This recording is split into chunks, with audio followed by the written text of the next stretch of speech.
إسبانيا. يرغب نادي برشلونة في التعاقد مع الدولي المغربي عز الدين أوناحي، وذلك بعد تألقه الكبير حاليا مع المنتخب الوطني المغربي في كأس العالم بقطر. ويسعى تشافي مدرب برشلونة إلى إضافة سند قوي للثنائي غافي وبيدري، حيث يرى أن الدولي المغربي عز الدين أوناحي يستطيع أن يشكل معهما ثلاثيا قويا على صعيد خط الوسط في الفريق الكتالوني.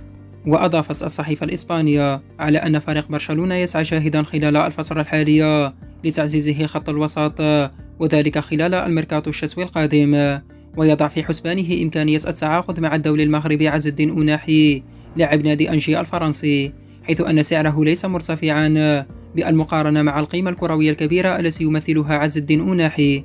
وسبق لأوناحي أن أثار انتباه مدرب المنتخب الإسباني المقال لويس إنريكي، وذلك خلال مواجهة ثمن نهائي المونديال ضد المنتخب الوطني المغربي.